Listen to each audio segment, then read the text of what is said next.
my business produced six figures in profits without me there. Can we help other people do this? And that Create a was the machine. birthplace. That's the birthplace of where we're at now. We've now helped hundreds of business owners and entrepreneurs buy back time from their business so they could spend that time on what matters most to them. Hey everyone, it's Jen Foster here with Elite Online Publishing. We have the Elite Expert Insider podcast for you today, and we have an amazing guest, Mike Abramowitz, and he is actually helping people to get their time back. So he helps business owners, and he is the co-founder of Better Than Rich. He's written 9 books, which are actually bestsellers on Amazon, and so we're really excited to get into his expertise and help us find more time. Welcome, Mike. Thanks for having me. I'm excited to serve and help where I can, Jen. Great. Well, tell us a little about your entrepreneurship journey and how you got into all writing all these books and doing the Better Than Rich podcast. Absolutely. So I'll do the long short version just so that there's context. So I started in sales with Cutco kitchen knives, paid my way through college selling Cutco, bought my first house when I was 20, and I had 3 rental properties by the time I graduated from college. And when I graduated, I went into a career position within Cutco to train students to do what I did as a college kid. So I went into sales management. So in sales management during my 20s, I was trying to get ahead. Like I watched my dad grind my whole life. He owns a plumbing business, so I just wanted to not do what he did, which is work and miss a lot of Mhm. basketball games for my kids. So I wanted to get ahead. The challenge with that is the market collapsed in 2008. I lost my rental properties. I was a negative 130,000 in debt. I was in a 7-year relationship that ended. I just did not want to get off the couch. Like it was really, I call it the valley of my 20s. And then Mhm. on the other end of that, I went to a Tony Robbins event where he Mhm. said, my mess is my message. So it was circa like 2012. And that's when I said, all the crap that I went through in my 20s, how can I turn this into a gift? So that's when I spent the next year speaking to the Pinellas County School District in Florida. I did 300 hours of speaking to craft the message for my first book, which was Grab Tomorrow, Your Best Year Ever.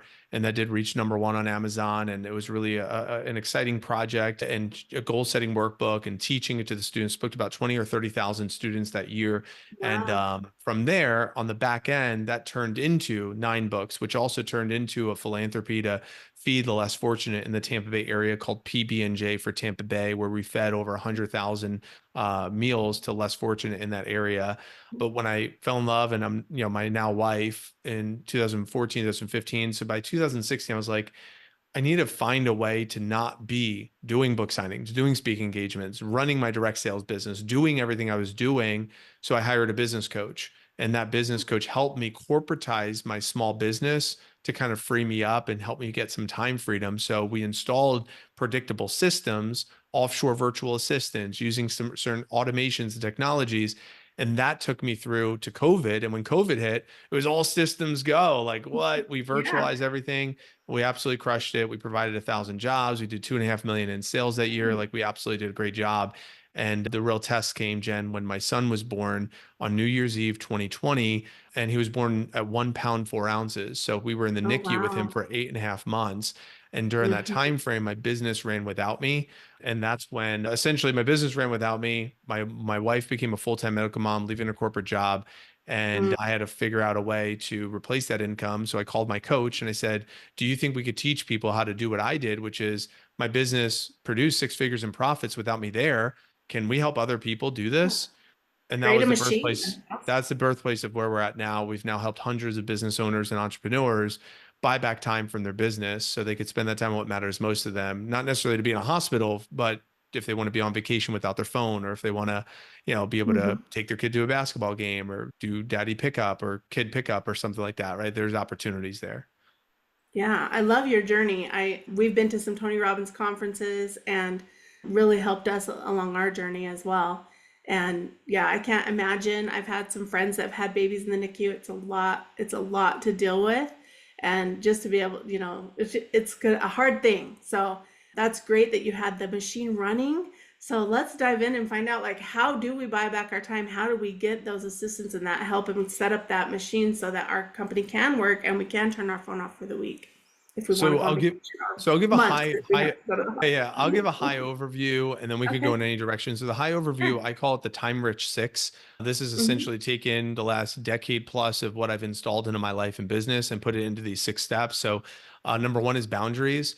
Boundaries means Hmm. like what are the priorities I need to protect? So we got to start there. What are the lead dominoes? Working on the business. What are the things I need to work on? Who's important to me? My family, relationships, faith, fitness, health, all of those things that I want to build a schedule around. Too many business owners build their priorities around their business and they do the business stuff first versus let's build the business around our priorities. Let's get clear there. So that's number one. And then number two is communication guidelines. How do I want prospects, talent, and clients to communicate with me? So what deems a phone call versus an email versus a text message versus a voice memo versus a live meeting on Zoom or a live coffee meeting? Like, what is the way I want these people to communicate with me for prospects, prospective talent or prospective clients, talent, current talent, and clients? Then once I have that clear, okay, now I get to start building out systems. The systems are just the processes, the if thens. The if Mm-hmm. thens inside the four pillars of business. The four pillars of business are attract, convert, onboard, retain. And we do that for clients and talent, attracting lead generation for clients, attracting talent like placing ads, Mm-hmm. converting clients is sales, converting talent is hiring and interviewing. Then there's onboarding, which is the same, onboarding the client or the talent. And then the retaining clients, which is client maximization, lifetime value, referrals, Mm-hmm. reviews. And then it's talent maximization, mating cadence. How do I reduce attrition rate and retention rate for my talent and making sure they're raised in a healthy environment, culture, stuff like that. So we want to Mm-hmm. build out predictability with if thens in each of those pillars. And we got to question all of those. So once we question all of Yeah. those and build out predictability, the if thens, then we build playbooks, which is number four, which are what are the documentation? What is the Mm-hmm. documentation for each of those plays? So imagine like the coach is now built. Okay, we have our plays. Now I got to document the plays and put them in like a book where the players can study that book or go to that Kind of like a company resource. manual, like a Yeah, playbook company. exactly. Exactly. So that way, when number five, you have your team, the team can execute those plays in a predictable way. Too many business owners just say, let me go find a who, and that who will create the systems in a playbook. But the challenge is now the infrastructure of the business is built on this one expert. But if that one expert, number one, that expert's expensive. But number two, if that person leaves, the foundation of the business is resting on the shoulders of one person versus resting on the shoulders of a predictable system. And Mm-hmm. that's why the team is important, but also number six, which is the tech. That would be AI. That would be your Zapier, your CRMs, your project management software. It's just what is the technology that's going to support those team members. So that Mm-hmm. time-rich six boundaries, communication guidelines, systems, playbooks, team, and tech has really kind of served me. I didn't know that was like what was serving me, but after really thinking through what got me time freedom to last year in 2023, I took 9 full weeks off without my cell phone, without technology, 3 week road trip with my wife and our son. And I mean, like a lot of really cool experiences, Disney cruise and trip to Disney World and like a couple of dad retreats at Front Row Dads. So like to be able to have the time freedom, but still have the business produced multi six figures without me there for those weeks, like that's important. And that's what I want to help other business owners have. So this framework is what's helped me. Yeah, I love it. There's so many things in here that we could pinpoint. I mean, there's so many things to talk about, but I really want to get into a little bit of the retaining and referrals, retaining clients, because I think a lot of companies, like even my other company I have, which is web design and marketing, unless we get them a marketing contract, there's not really repeat business. Like if I just do a website for them, it's a one-off, right? So like what kind of tools do you suggest for retaining and keeping clients? Is it having the right funnel systems, like the right email marketing? Like what do you use to help with referrals and retaining this current clients? So there's several different directions to go. The first thing to state is I recruited 5,000 salespeople to sell Cutco Mhm. kitchen eyes, and probably Wow. 80% of them are referrals. And I have a Mm. thousand people who bought Cutco from me, and all of them are word of mouth and referrals. So I have a lot of Yeah. experience on generating referrals. And then we have like modern day, like affiliate partnership type of referrals. Alex Hermosi does a great job in $100 million leads to talk about it. Hmm. So there's many different approaches and directions to having predictability with referrals. My easiest, quickest response in the context of what you're asking here is number one, is there an incentive to the client to continue to do business with me or to refer business out? Now, that incentive it doesn't necessarily mean like a dollar amount, but just is there a reason as to why they might want to and give a referral. And then number two is, if there is a reason, how well is it known? So it's like that I've told them before, like they should know of it versus no, they know this exists and it's been reminded to them through their entire experience working with me in some way, shape, or form. So again, there's Mhm. predictability there. Something like when we're onboarded, hey, new client, just want to let you know we're going to work together 6 months. At the end of the 6 months, our term will be done. However, I will say there's an ascension for us to continue working once we solve this problem. Typically, one problem creates another solution, which creates another problem. It's just a different challenge. That might happen. And I have a couple of ascension offers that we could talk about then. And if the ascensions, if it does make sense for us to work together, my goal would be for you to become a raving fan where I'll tell you about a referral or affiliate partnership program at the end of our term. And ideally, will you give us a raving review? And maybe during your time or afterwards, you give several introductions, and we make it really easy. And I'll show you how that all works once you become a fan. But first, I got to help you become a fan. So if that's seeded during the onboarding, it's now like, hey, I'm just coming back to something I've already seeded and already mentioned. Then in the actual, like I finished my work, maybe there's some like pivotal conversations. Like something I do currently in my business is at 100 days, we have a conversation. So it's like a look back, look forward. It's like now that we're 100 days in, what have you learned? What have you gained? Where are you at? And then looking forward, what do you still want? Have new problems or challenges arrived? I'd like to create some stuff on your behalf or make sure that we can still satisfy whatever your needs are if it makes sense for us to work together. Or if you've graduated and you're good, then I'd love to tell you a little bit about our affiliate partnership program where you win any of your referrals, get a discount on our services, you get a monthly recurring revenue kick, and it also helps our brand continue to reach more audiences. Would it be okay if I showed you what that looked like? And then I have a full document that has this is the perks of what this is for you and for them. This is our promises. And then here's a couple of templates where if you wanted to make some introductions right now, here's my preferred, which is a three-way text message or email. Dear so Mhm. and so, this is Mike. Here's his bio. And then it's like, Mhm. hey, Mike, this is so. And it says, insert your friend's bio. Enjoy connecting. So I make it easy for them to make the introduction as well. And then there's Yeah. also a typed out email if they wanted to send like a personal email instead to their network. Or I also have on there how to give a social media shout out. Like, here's a templated way for you to put a social media shout out for me in case you wanted to do that. So making it as easy as possible for someone that says, yeah, I'd like to give a referral, but I don't know what to say or what to do. How can I make it easy for you to do that? So those are just off the top of my head, a couple of examples and ideas that I've done that I do that might be able to help. I hope that answers the question I though. love that.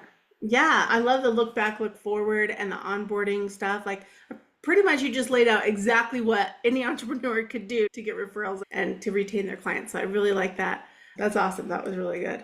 Let's talk a little bit about the team and the I've one support. small little ninja move here Oh, though. yeah. I'll Mhm. give it to you. So if during this conversation you get a testimonial, especially if they're a raving fan, I get a testimonial. And then before I ask for the Ascension offer, I get the testimony from we recorded on Loom. And then I'll say, and I did this with Cutco all the time before the technology stuff. Before I say, did you want to renew your service with us or did you want to buy this thing? I say, before you make a decision on whether or not you want to buy with us, I just want to show you what one of my favorite customers has to say about their experience working with me. And then I play them back the testimonial that they just gave to me. And they're like, Mhm. oh my God, stop it. Right. It's just like a fun little icebreaker Yeah. for before I get them. It's like, obviously, we're going to over deliver for you. We'd love to continue this. And oftentimes it's like a softener before they ask. Just a thought. Oh, I like that. I think that's really good. Well, let's dive into the team and the Okay. tech. So, well, first the team. So, how do you create, like we talked about earlier, like if you have that key person and they are creating the playbook or the system behind, the how, I guess it'd be more the company manual or whatever the playbook. How do you make it so that they aren't the key person, like so that you can train somebody else? So here's my approach. There's two ways of getting something done. There's getting something done to check the box, and there's getting something done to get it delegated. And what I have found Mhm. is whether it's me or someone else that is in a suit like a supervisor or an expert status or a C-level executive or anyone who's Mhm. in like a management type of role, their Mhm. job, just like my job, is to make it so it's easy to delegate, not dump. I wanted to make it easy to delegate where somebody else can pick up. something and it's very easy for them to execute. So that person needs to be indoctrinated in that way, that if their job is to build out the systems and the playbooks, their job is not to just if I hire someone, so I'll give you an example. If I hire someone to get a project done, it is explicitly clear that it's not just to get the project done, it's also to create the system and the playbook so somebody else can do it in case they're not available. So it's a two-part job, and that is explicitly communicated when I bring them on. When I was running my Cutco office, I created the process first. It was a hiring process, and it was running a virtual remote interview. And it was to be able to do it where we can recruit 100 people in a week. It was like a really efficient dial the machine. Then after I built it, I passed it to the next person. That person, when that person's job was just do it, but also find any blind spots and level up and make it better. The person happened to be my wife. She made it really good. Then we wanted to take a 3-week road trip, or it was actually 18 days. That this is June of 2020. I said we need to pass this to Rochelle. How are we going to pass it to Rochelle? We have everything documented. Perfect. Rochelle, you're now in. I want you to follow the process. And if you find any blind spots or things that are confusing, you're going to let us know and we're going to make it better. That Mm-hmm. iteration lasted all the way through December of 2023 from 2019 when I first created iteration one, and I never stepped back in, and it changed hands 7 different times. And I only Wow. had to do it one time, but it was because it created the framework of you're going to Mm-hmm. do it, but also document it. So that way the next person could take it from you and then they can do it and potentially make it better as the industry or as things evolve. So again, I hope that's answering the question, because again, Yeah. these are loaded, like really, we could go into like the weeds on some of Yeah. this We can stuff, go into the but micro of the, to yeah. answer it on a global level is what I'm trying to do my best to do. Yeah, that's good. That's good. Well, let's talk about tech because we have a few more minutes to wrap before we wrap up. And I know AI is a big thing. We've been getting into a lot of AI. I love using ChatGPT and all of the, Gemini and all the fun things that are out there with Midjourney and all the fun photos. So let's talk about how you can actually buy your time back by using AI and talk a little to us a little bit about that. So this, I've been actually doing these virtual installation events. I find business owners don't want more information, they want installation. So I'm Mm-hmm. calling them GSDs, get stuff done. Well, I don't know if it's a clean show. So just get stuff done. And Yeah. so one of the things that we did like earlier today on our Get Stuff Done workshop, and by the way, these are free that I'm doing right now, but is to train your chat GPT on your ATB, your avatar, your tone, and your brand. So it's you got to have GPT-4 for this. We're right now in the process of building our own custom better than rich GPT, but right Mhm. now, go to ChatGPT, it's $20, pay for the 4, and you train it. This is my avatar. I want you to understand who my avatar is. Then you train it on this is my tone. This is how I write. This is my style. And then you train it on your brand. This is my brand. This is this is the my ethos of what we're representing. Mhm. Once it has those 3 things and it's trained on your ATB, avatar, tone, brand, now it's you say, give me a guidebook, and I have prompts for this and stuff. Give me a guidebook Mhm. so I can give this to someone in my office so they can replicate writing for my avatar in my tone representing my brand. So once we have that laid out, that's the easiest way that we can get the bottom 20% offloaded. This is how my social media is managed for me. My inboxes are managed for me. Getting me on podcasts is managed for me because my team is able to write for me as me, and it doesn't have to be by me because I've trained the chat GPT to be able to do it in my tone for my avatar representing my brand. So that's one really great way and a great use case to use GPT in a way that can actually help you with lead nurturing, that could help you with inbox management, that could help you with social media content creation that's authentic, because the biggest fear that business owners have is like, this doesn't sound like me. It sounds like a bot. Exactly. It probably does, because garbage input gives garbage output. Inauthentic input gives inauthentic output. But when you can take that extra time, that's the best. Also taking like large form clips, dropping them into short form using Opus clips has been a really good tool for us as well. And then running some of those transcriptions through GPT to give like good captions and what to optimize hashtags and stuff. Those are a couple of other ways to use AI. Off the top of my head, these are the things that are kind of coming through right now, but things are Yeah. evolving very quick in the industry. Yeah, I like all of those. One of the new fun tools that we've been using is Chat Hub. Have you heard of that one? I have not. Chat it's fun. So what Chat Hub does is it takes all the AIs out there. So you can have the Microsoft one, you can have Gemini, the Google one, you can have ChatGPT, and then you can have another one. You can put them in a grid of four, and you ask one prompt, and it gives you all the responses from all of them. So it's kind of fun because you can just kind of pick and choose different ones. But if you Mm. have your own GPT, like you're talking about, with your own tone and all of that, I think it's key that you use that when you're. I love that you can just have your team be using that and just buy back all your time where you're not checking emails, you're not doing all these things. I think that's awesome. Yeah, that's where I like to start. And from there, Hmm. we can obviously build on that foundation of like, well, how do you Hmm. want to organize the email? That's what I'm doing next week for the inbox management. Like, how do you want to organize your emails? And how do you want to create a communication guideline so you know people communicate with you? How do you sales scripts, even like helping you build sales scripts? Once it's trained on your ATB, then you could really have good in-depth conversations with the bot to help you draw out even more of your intelligence through using it as counsel by asking good questions. And once it's trained on the avatar, your tone and your brand. I love that. Well, I think we could be talking about this for days. Tell us a little bit more about your free virtual installation that you have, the events that you're doing, as well as where people can go to find you and get more information. Right now, I'm just, it's something I'm doing for market research, but the best way someone can find what I'm up to is if they go to betterthanrich.com/90 day plan, 90-day plan. I'm doing 90-day delegation planning sessions right now, paired with a 25-page time audit workbook. And on that site, I'll just probably like update some stuff there, maybe put like a little link to the events that I'm doing. But if they go there, that goes directly to me. So if somebody's listening to this, they're like, damn, this guy speaks fast, book a call with me. I'd love to have a conversation and we'll figure out what are your bottom 20% of your tasks, figure out how we could get those offloaded so you could get, buy back your time. And if it makes sense, we do have an agency of AI powered virtual assistants that we could install into your business. That's one of the things that we do have. So if somebody does need virtual assistants, we can help them there. And then, if it makes sense to explore like more get stuff done type of, workshops and stuff, of course, we'd love to, we have free versions and there's low tier, mid tier, high tiers versions of that. Awesome. Well, we will put that link up in the show notes and people can go and click. And of course, check out Mike Abramowitz on Amazon as well and get his books there. Thank you. Thanks for being on the show. Please subscribe and follow. And if you'd like to publish a book with us, you can find us at eliteonlinepublishing.com. Talk to you guys soon. Bye. Hey, are you looking to increase your revenue, build credibility, and elevate your brand?